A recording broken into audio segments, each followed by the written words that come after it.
Hi everybody, I'm Jack, the raconteur who came in from the cold. That's right, we're talking about John le Carré's 1963 masterpiece, The Spy Who Came In From the Cold. Stone cold classic spy novel, but also just a really great book exploring what was going on in the middle of the 20th century, what was happening during the Cold War, what were, obviously the political ramifications, but were also like the moral and ethical implications and compromises that were being made day in and day out during the Cold War, written by someone who was part of those compromises, who was living that life as, a certain level of spy. And it's a masterpiece in so many different ways. The writing is so crisp and clear, and it has this white hot feel, not unlike Mary Shelley's original version for Frankenstein, not the revised one, but those white hot pieces where it just feels like it's written in one night, that it sprung fully formed from the mind. And it's a wonderful book, but it also really is willing to explore and interrogate what's going on. What does it mean to be a nation that has a spy service? What does it mean to have, to employ people who engage in the types of activities that he describes in this book? And so he's writing this book that is totally thrilling, that has you, just going page by page, just fascinated and curious. And at the same time, he's demanding your attention and your heart and asking, why is this allowed to happen? And I don't know that there was anybody who did that better than John le Carré. And I, of course, pulled this down because last weekend he did pass away. And he, as I'd said, he was willing to ask so many of those questions while writing just, page-turner, classics. So what's going on in The Spy Who Came In From the Cold? Well, we open with Checkpoint Charlie at the Berlin Wall. The American handed Leamas another cup of coffee and said, "Why don't you go back and sleep? We can ring you if he shows up." Leamas said nothing, just stared through the window of the checkpoint along the empty street. And it goes on, "How long will you wait? Until he comes." Leamas walked to the observation window and stood between the two motionless policemen. Their binoculars were trained on the eastern checkpoint. "He's waiting for the dark," Leamas muttered. "I know he is." "This morning you said he'd come across with the workmen." Leamas turned on him. "Agents aren't aeroplanes. They don't have schedules. He's blown. He's on the run. He's frightened. Munn's after him now, at this moment. He's only got one chance. Let him choose his time." And so, that's the first page. There is an immediacy and an urgency. And like I said, you just get this sense of this white-hot feel to the narrative. And it continues the description of the Berlin Wall, which, this was being written right in the immediate aftermath of the Berlin Wall sort of going up and what that meant. There was only one light in the checkpoint, a reading lamp with a green shade, but the glow of the arc lights, like artificial moonlight, filled the cabin. Darkness had fallen, and with it silence. They spoke as if they were afraid of being overheard. Leamas went to the window and waited. In front of him the road, and to either side the wall. A dirty, ugly thing of breeze blocks and strands of barbed wire, lit with cheap yellow light, like the backdrop for a concentration camp. East and west of the wall lay the unrestored part of Berlin, a half-world of ruin, drawn in two dimensions, crags of war. And the writing is just astonishing throughout the entire book. There's action in it. There are these these thrilling sequences where, as a reader, you're terrified for what's going to happen to characters. The danger feels very real. It feels very immediate. But there are also these soft moments. I think that's maybe what makes this work, as to me, the best introduction to John le Carré's work. Tinker Tailor Soldier Spy is legitimately excellent. I've read that 4 times, and I think I've read this. I think this was my 3rd read of Spy Who Came In From the Cold. But this has the chess match. This has sort of the spycraftist chess match. It's not James Bond jumping all over the place, but there are tense sequences, there are action sequences in this, but there's also the humanity of Alec Leamas, who is this spy who came in from the cold.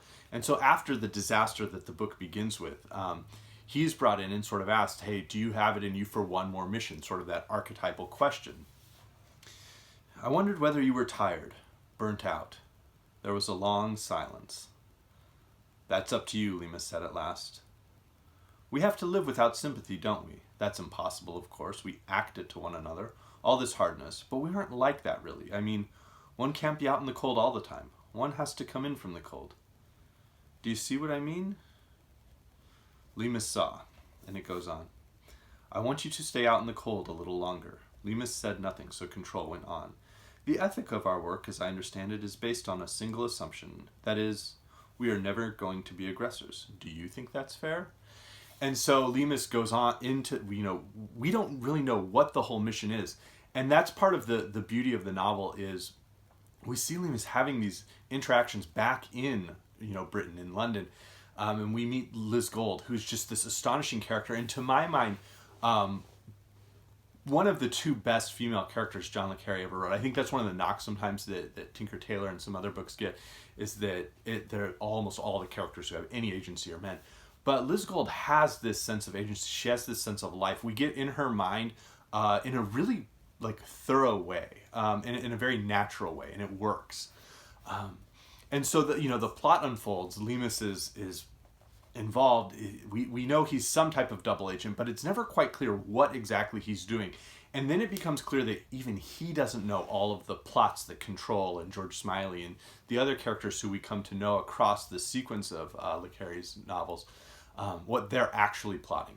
And so it's very intricate, and there's this final, great classic twist that's also sort of like just a knife to the gut.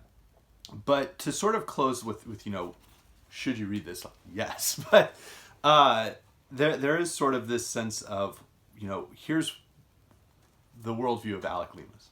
This is a war, Leamas replied. It's graphic and unpleasant because it's fought on a tiny scale, at close range. Fought with a wastage of innocent life sometimes, I admit. But it's nothing at all besides other wars, the last or the next. And that's really what this book gets at. It shows that there is pain and violence and loss during the Cold War, and it reveals the humanity underneath all of that. And it's such a brilliant book. I highly, highly, highly recommend it. Now, I also want to recommend a couple of other things. One would be the great, great film, The Spy Who Came in from the Cold, which has Richard Burton, and I'm not a Richard Burton fan.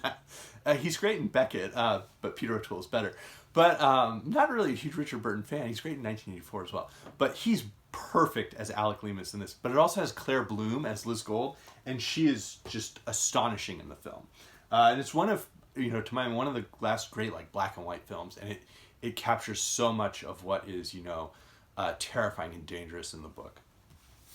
Of course, with John le Carré, Tinker Tailor's brilliant, and sort of acts, picks up Control, George Smiley, Peter Gwilym, some of these characters, and carries them through.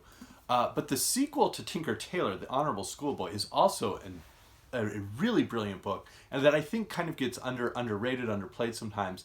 And it looks at what happens, when the band from Tinker Tailor gets back together to exact some spycraft. And includes just some really interesting sequences in Southeastern Asia. And this is a book I was reading on my honeymoon when I got married, so I have a very soft spot for it in my heart.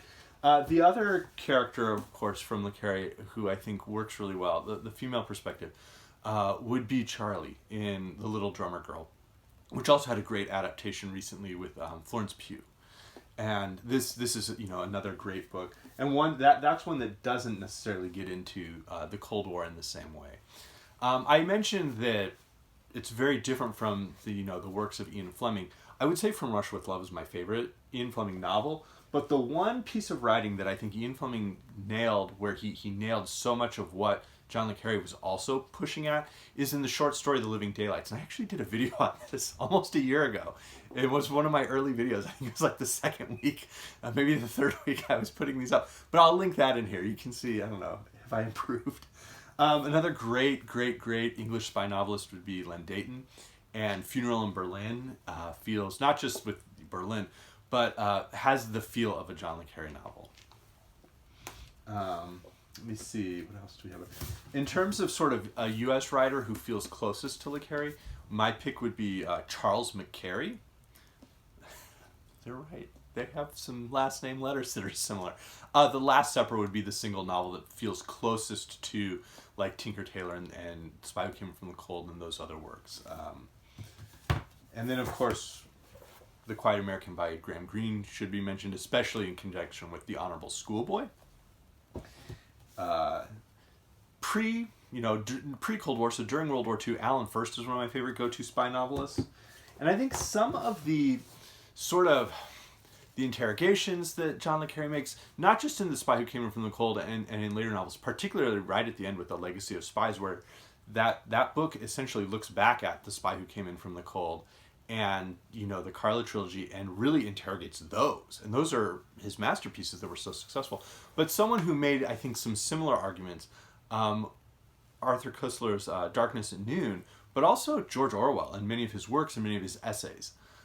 So it's a lot of reading centered around, you know, a brilliant writer who we lost recently, who has sort of been in my mind all week, and just a writer I absolutely adore and love. I wore my special, like, you know, dark green shirt for this guy. Also my, like, wicked Christmas tie that my daughter gave me 2 years ago. So hope everybody's having a great weekend. Let me know if you've read The Spy Who Came In From the Cold, or if you haven't, and I highly recommend it. So thanks, everybody. Bye.